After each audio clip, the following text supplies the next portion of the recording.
Good day everyone. So ayun, I'm here today to talk about regarding sa tinatawag natin na ah, tinatawag natin na number system. Okay? Yan yung ating pag-uusapan ngayon. Okay? Number system. Okay?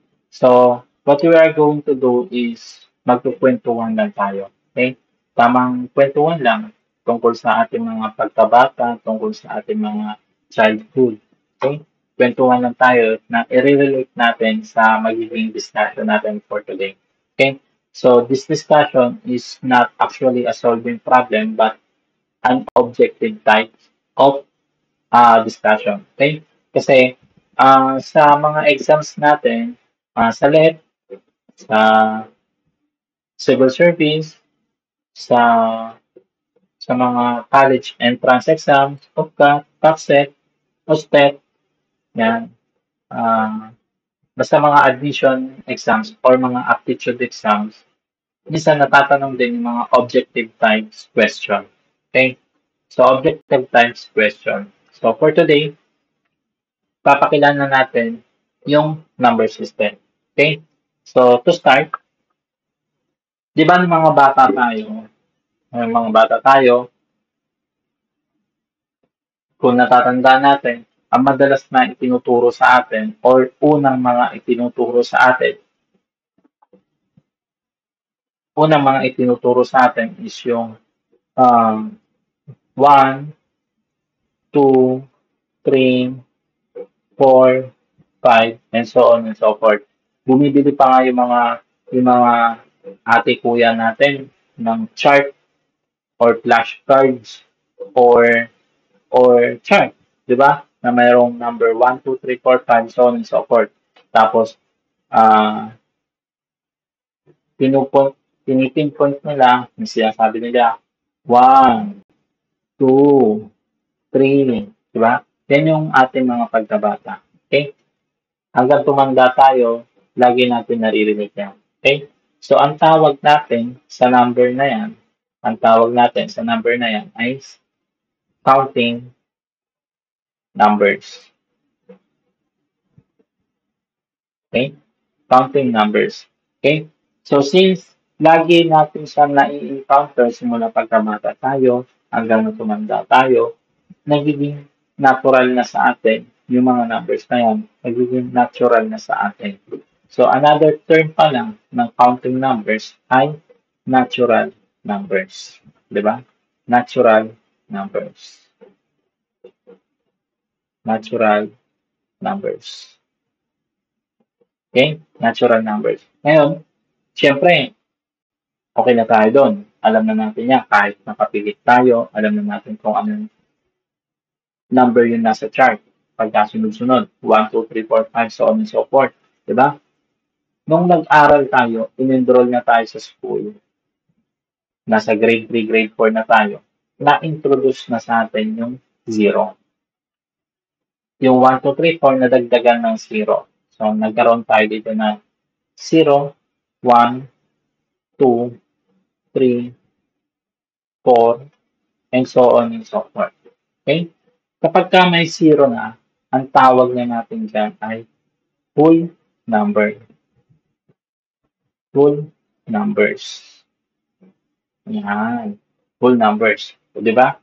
From toddler, kasi infant, hindi pa naman yan eh. So, from toddler, tapos binata tayo, tumanda, natural na sa atin yung 1, 2, 3, 4, 5. Di ba? Kahit sa pagbibilang natin sa fingers, nag-uumpisa lagi tayo ng 1, 2, 3, 4, 5, 6, 7, 8, 9, 10. Okay? So, hindi tayo nag-uumpisa ng 0, 1, 2, ganyan. Okay? So, madalas, o lagi, kaya nagiging natural na sa atin yung 1, 2, 3, 4, 5. Okay? Nung nag-aral na tayo, pinakilala na sa atin yung 0, 1, 2, 3, 4, 5. Okay?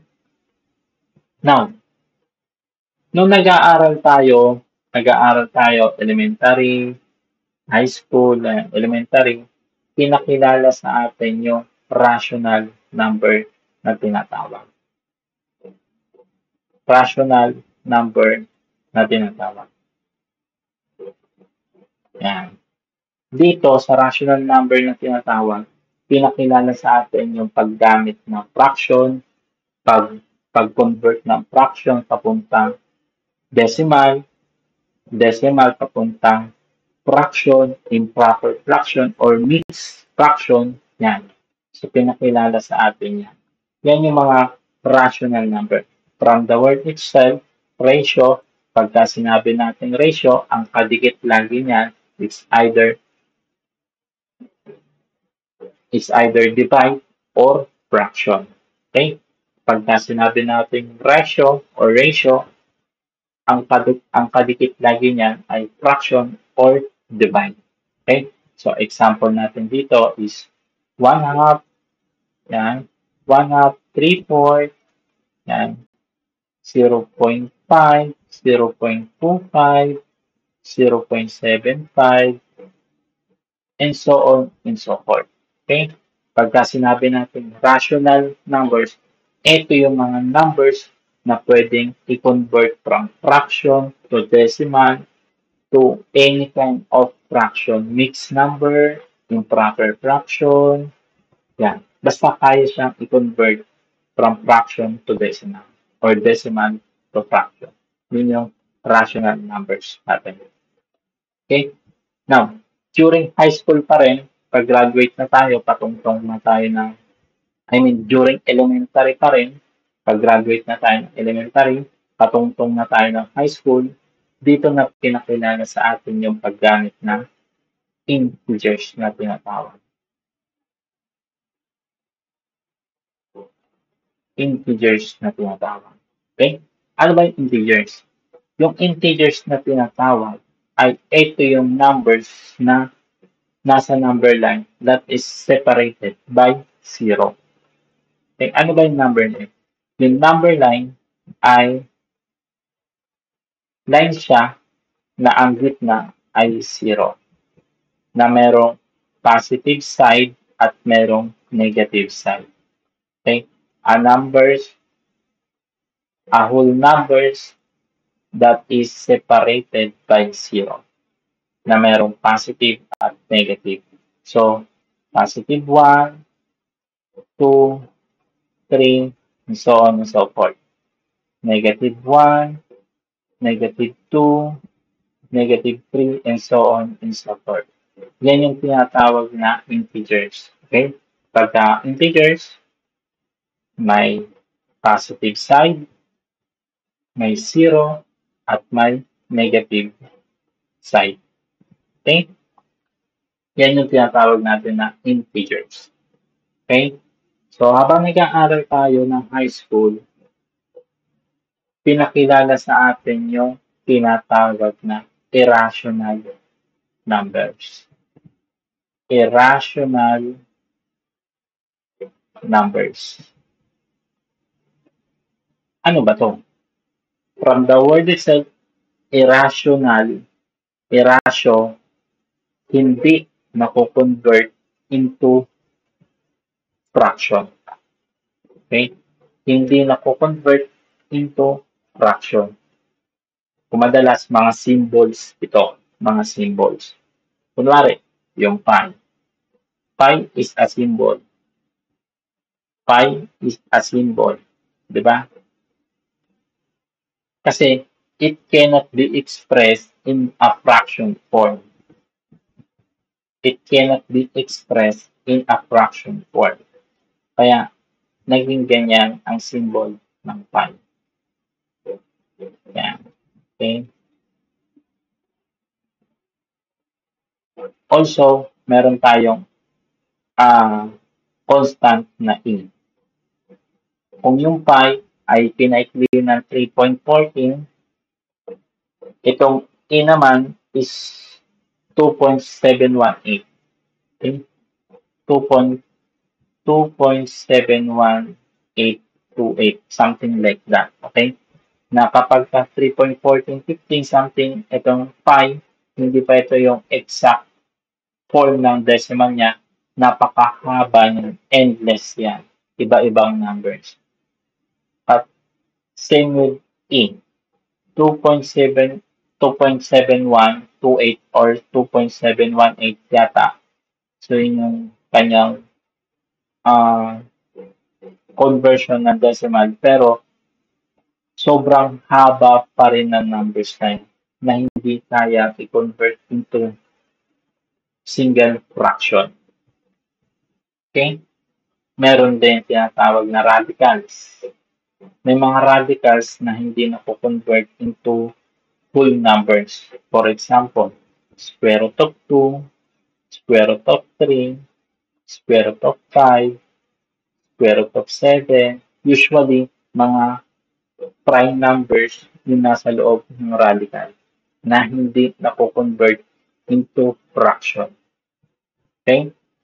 So, meron ding golden ratio. Okay, yung golden ratio natin na mahirap din i-convert into single fraction or simple fraction. Okay? So, another example is yung mga natural logarithm natin. Log of 2, log of 3, yan. Yung mga natural logarithm na cannot be converted into single fraction or simple fraction. Yan yung mga tinatawag natin na irrational number. Okay? Now, kapag pag pinagsama itong rational at irrational numbers, ang tawag dito ay real numbers. Real numbers. Okay? Real numbers. Ibig sabihin pala, ang real numbers is the combination of rational and irrational numbers. Okay? Now, pasimplihin natin. Ang rational numbers is, ang real number, pag pinaikli natin yung definition niya, ito yung any number that is found in a number line is called real number. Okay? Ibig sabihin pala, lahat, kahit anong number na makikita dito sa number line ay real number ang tawag. Real number ang tawag. Pwedeng nandito yung pi, nandito yung pi, pwede nandito yung a, pwede nandito yung square root of 2, yan, and so on and so forth. Yan. Basta pag pinagsama yung rational number at irrational numbers, ang tawag natin doon ay real numbers. Okay? So, ayan. High school, na-introduce yung irrational numbers, medyo nag-upgrade tayo ng math. Napunta tayo ng senior high, napunta tayo ng college. Na-introduce na sa atin yung paggamit ng imaginary number. Imaginary number. Imaginary number denoted by I. Okay? And nag-introduce na symbol na I for imaginary number ay ang Swiss mathematician na si Leonard Euler. Yan. Ang nag-introduce ng I as a symbol of imaginary number ay si Leonard Euler, a Swiss mathematician. Okay? Leonard Euler. Okay? Now, kapag pinagsama itong imaginary number at real number, ang tawag dito ay complex number. Yan. Pag pinagsama ang real number at imaginary number, ang tawag dito ay complex number. Okay? Now, paano siya sinusulat? Ganito. A plus BI. Yan. A plus BI is complex number.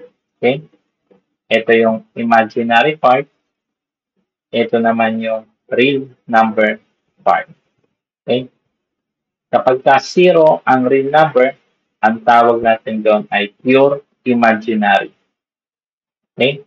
Kapag ka naman zero ang imaginary part, ang tawag natin doon ay real number.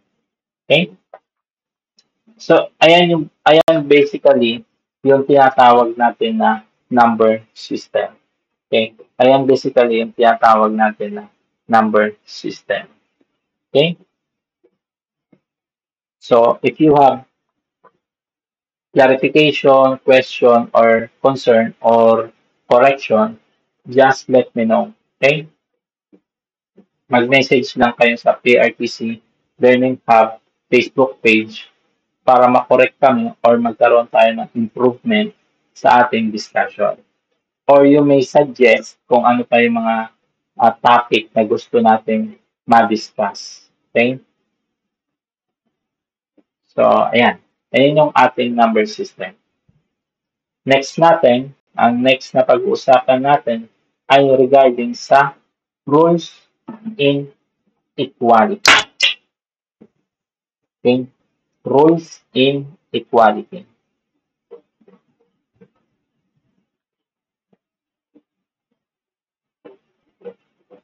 Rules in equality. Yan. Pagka may nabasa tayo equality, ang kadikit agad niyan ay equal. Ang kadikit agad niyan ay equal. Okay? Rules in equality.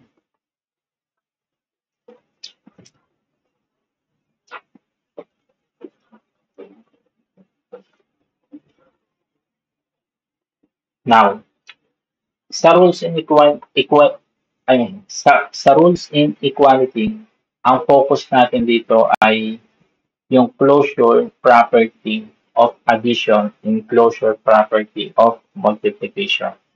So, property of addition and property of multiplication. Okay? So, property of addition and property of multiplication. Ang focus natin dito. Okay? Now, kapag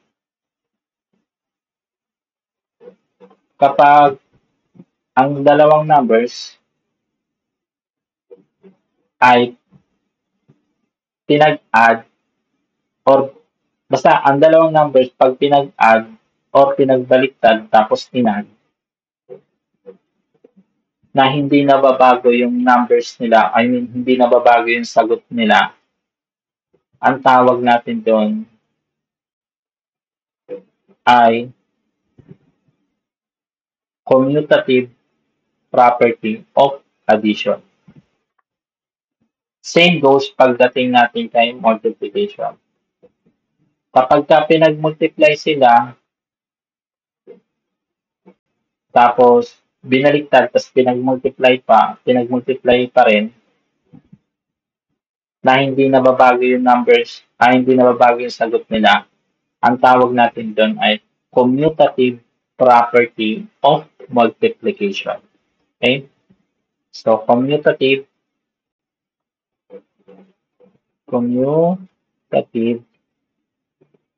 property of addition and multiplication. Okay? So, commutative property of addition, commutative property of multiplication. Okay? Yan yun. Kapag pinag-add, tapos binaliktad, tapos inad, hindi na bago yung sagot nila, commutative property of addition ang tawag doon. Kapag pinag-multiply yung dalawang numbers, tapos pinagbaliktad, tapos ganun pa rin ang sagot nila, commutative property of multiplication to. Basta hindi na compromise or hindi na-alter yung sagot nila. That is commutative property. Okay? Commutative property. Now, kapag ka may separation of brackets na parentheses or braces, kapag ka may separation na, kapag ka addition, kunwari, A plus B plus C is equals to B plus quantity A plus C, tapos A times quantity B times C is equals to B times quantity A times C. Kapag nagta-travel yung bracket niya or parenthesis or braces, tapos hindi na po compromise or hindi na babago yung sagot nila, ang tawag natin doon is associative property of addition. Same goes pagdating sa multiplication, nagta-travel yung kanyang parenthesis, pero hindi na po compromise or hindi na babago yung sagot, ang tawag natin doon is associative property of multiplication. Okay? So, associative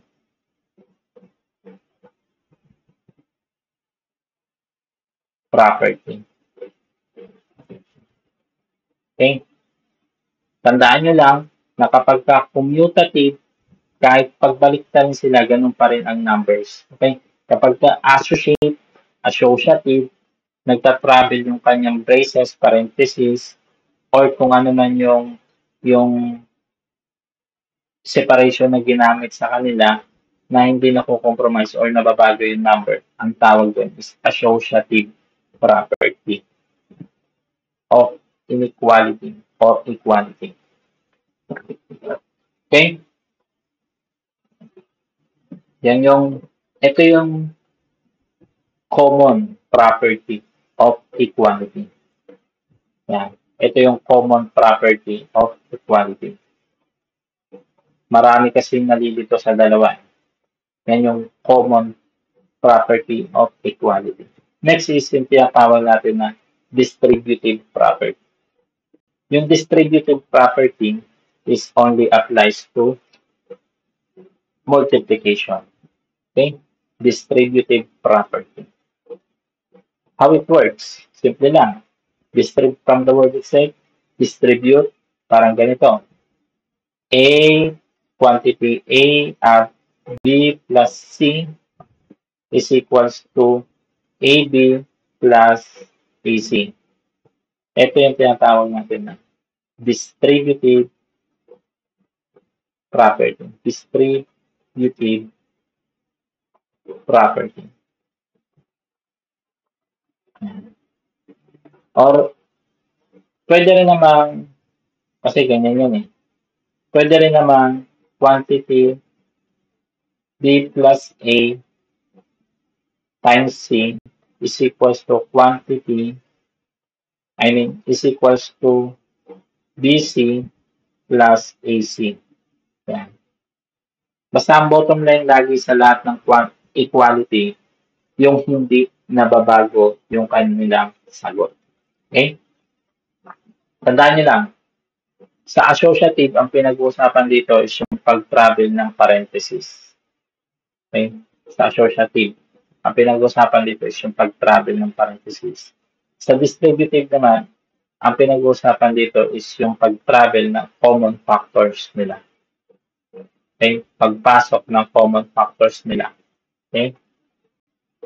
Yan. Yan yung distributive property. Okay? So next is distributive property.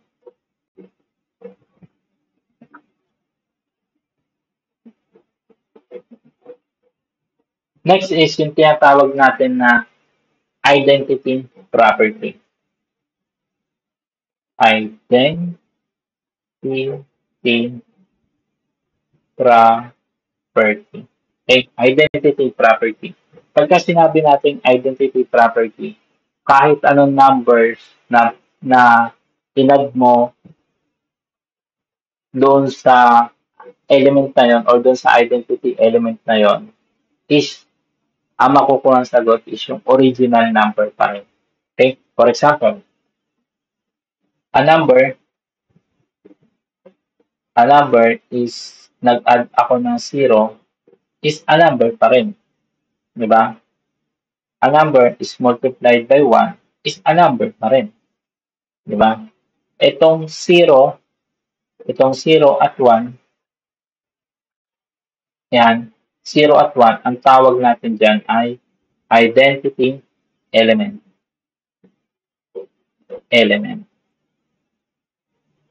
Yan. Identity element. So, yung 0 is identity element of addition. Yung 1 naman is identity element of multiplication. So, as a whole, ang tawag natin dyan is identity property. Okay? So, next is we have inverse property. Inverse property. Ano ba to? From the word itself, inverse, binaliktad. Okay? So, yung a number, is pagbabaliktarin po, naging negative, di ba? Is dapat mag-0. Okay? A number multiplied by its inverse or reciprocal ay 1. Okay? Again, yung 0 at 1, ang tawag natin dito ay identity element. Okay? Identity element of addition, yung 0. Identity element of multiplication, yung 1. Okay? So, yun yung tinatawag natin na rules in equality. Okay?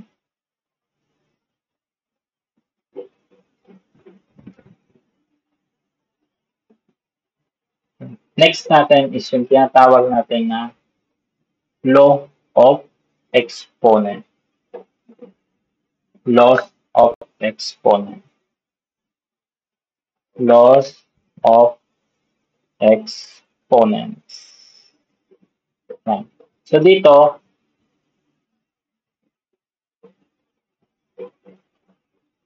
dito, may mga ipapakita ako mga laws of exponent na posibleng na-encounter nyo na rin before. Okay? So, first is, kapag yung exponent, ang operation ng base nila, ang operation ng base nila ay multiplication. AM times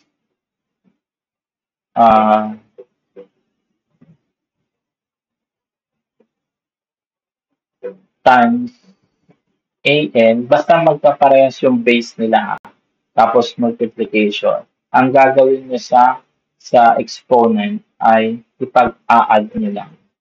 A, N plus N. Yan.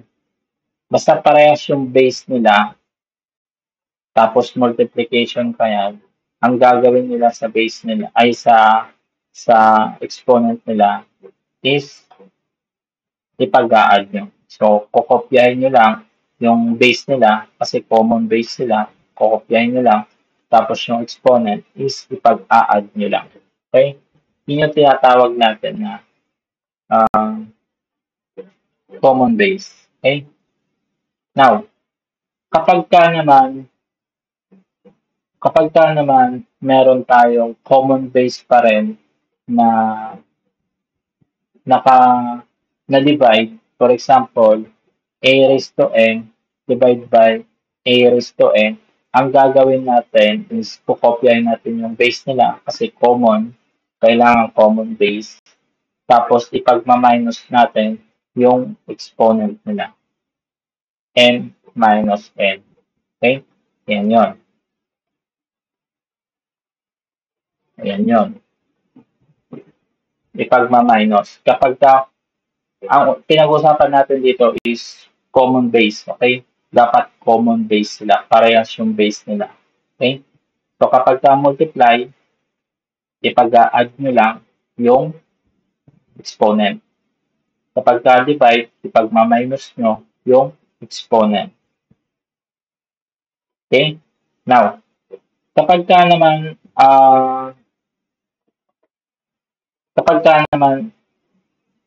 a number is raised to m, tapos naka-raise pa siya sa n, ang gagawin nyo lang doon is yung kanilang mga exponent is i-multiply mo.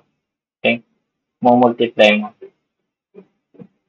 Yan. Kukopyahin mo yung base, tapos yung exponent is ipag-multiply nyo lang. Kasi, ang ibig sabihin lang nito is parang naka-factor out siya. Naka-factor out siya. Naka-factor out lang siya. So, i-distribute mo ngayon, parang ganun. I-distribute mo siya ngayon, so multiply kung gagamitin mo. Okay? Ganun lang siya. Now, kapag naman ang scenario is naka-rational, naka-ratio, kunwari meron kang x over y, yan, tapos m. Ang mangyayari dito is parang distributive ang mangyayari dyan. Parang distributive. So, x raised to m over y raised to n. Or kapag pinag-factor out natin, kasi common naman sila, parehas naman sila ng exponent, is babalik lang din dito. Magiging x over y raised to n. Diba? Again, pagka ganito ang format, parang i-distribute mo lang siya. Okay? Yan. Yan yun. Next natin is yung pag naka-inverse, okay, kapag pag may negative yung kanyang exponent, kunwari, a raised to negative f, a raised to negative m. So, ang ibig sabihin lang nito ay naka-inverse siya. So, magiging 1 over a m raised to m. M is exponent na. Yan. So, parang naka-inverse lang siya. Parang ganun siya. Okay? Ganun siya. Now, kapag naman naka-radical, so, n square root of a, itong n is pwedeng i-convert ng pagganito. A raised to 1 over n. Okay? Kapag meron ditong, kasi ang lowest exponent natin lagi is 1. Okay? Ang lowest exponent lagi natin is 1. So, ito na yung 1. Kung nakalagay dyan ay 2, eh dito yan dito. 2. Okay? Basta yung numerator, ang susundin nyo dyan, sa numerator, ang susundin nyo is yung highest exponent nila. Okay? Or sum of the exponent. Okay? Sum ng exponent or highest exponent nila. Okay? Tapos yung n, dito sa baba, yan.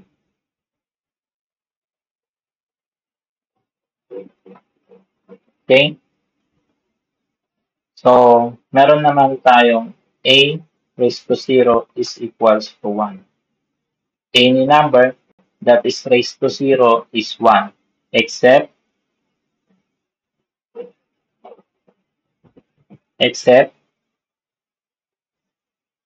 a number must be not equal to 0.